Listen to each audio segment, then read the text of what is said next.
Good morning. It is the 14th of December, 2022, 9 a.m.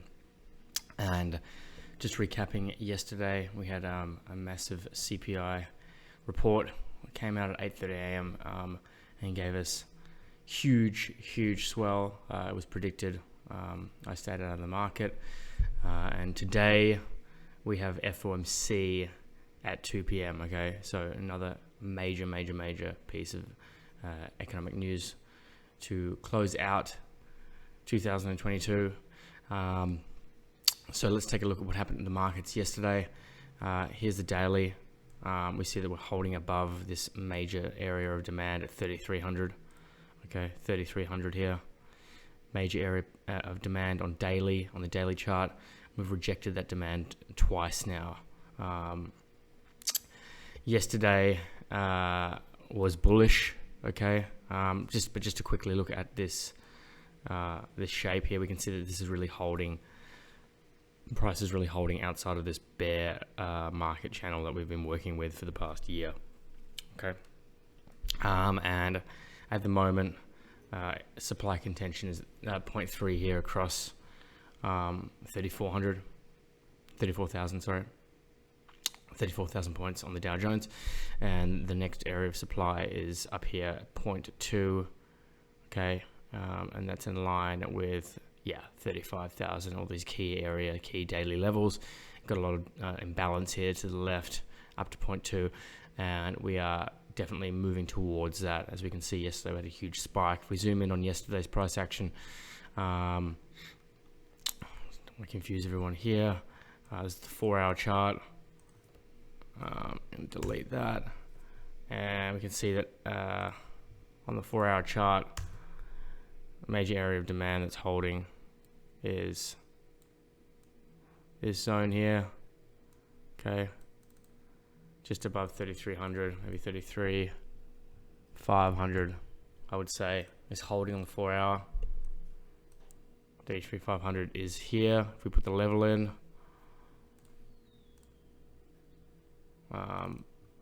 and that right now is the major area of demand. Okay, irrespective of this channel, it's still bullish, and we're just ranging at the moment through this area between supply here at 34,750 now.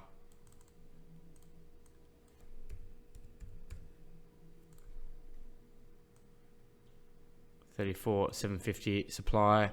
Okay, and yesterday we had this huge spike during CPI news into that area of supply, which is well above 0.3, in the middle of 0.3 and 0.2 through this area here to the left.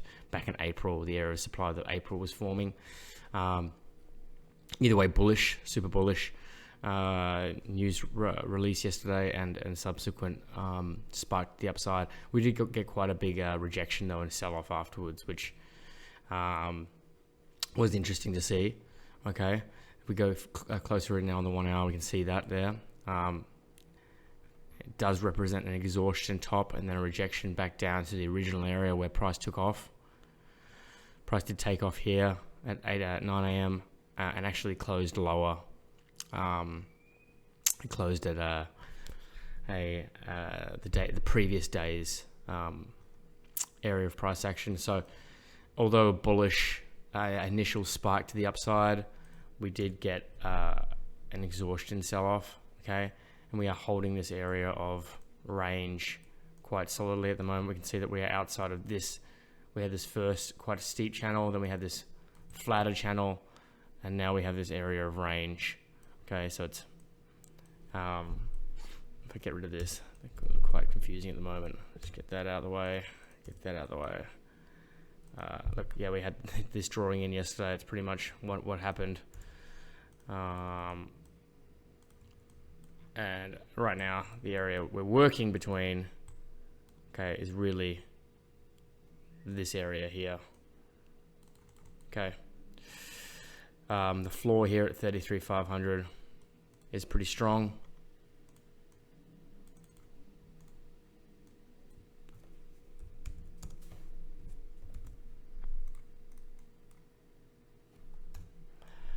And it's ranging in this area at the moment.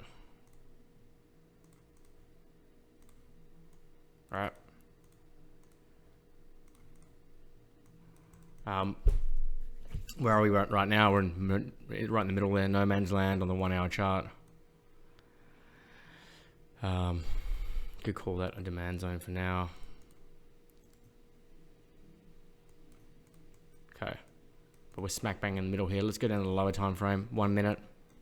Okay, yesterday, huge smash at news, 8:30 outside of the top of the river. 3 or 4 times the volatility outside. Came up, went back up again. We got a lot of people buying here, and then just the subsequent rip to the downside, back through the river, across the median, all the way down. Okay, reciprocal movement on each side. If we put that size of movement in, take it down here, somewhat reciprocal movement to the other side of the river. Energy went up, then the energy was mirrored on the other side of the river.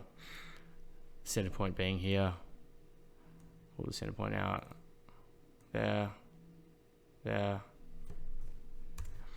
Okay, and then a leveling out afterwards at the end of the session here. And now we have quite low volatility, which would be expected until 2 p.m. When we have FOMC coming out, which is going to be very interesting. FOMC is going to be very interesting coming into the end of the year. Obviously, lots of people are on holiday now. Lots of traders are on holiday. We could get a quiet bull run, push to the upside, or a sell-off. Again, like anything can happen. If FOMC puts in, this is the daily right now, if FOMC puts in that kind of action, then our new year was going to look bearish. Okay, this should be red box, something like that. Could it happen? Or we just get a continued grind to the upside to this area of supply here at 3,500. So flat right now, trading wise. Obviously cognizant of FOMC coming out, no trades on during FOMC. If it makes it down here before FOMC, I'd be surprised. That's the area of demand. I would buy a scalp on it for sure. And then supply area here.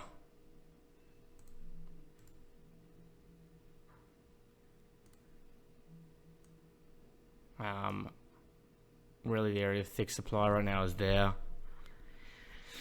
Okay, it's below the riverbank, but any trades below before FOMC, you could get something small like this. Obviously, the next area of supply is somewhere up here in contention with these areas, top of the riverbank. Okay, just see what happens. I'm not that active right now. I am about to take a flight to Europe. I'm going to keep in flow with the market, but just interested to see what happens at the end of the year here, because for me, I've been trading this bear market for the past year, and this is sort of unfamiliar territory at the moment with this bullishness, and the fact that we might be going into a bullish Dow Jones and what an S&P 500, and what I mean by that is trading like a consistent sort of buyish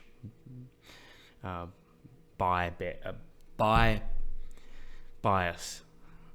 Yes, is what the word I'm looking for. So, this daily uptrend, if we get back into that kind of thing, it's how the Dow Jones and the S&P 500 are always going up. We could make a lot of money.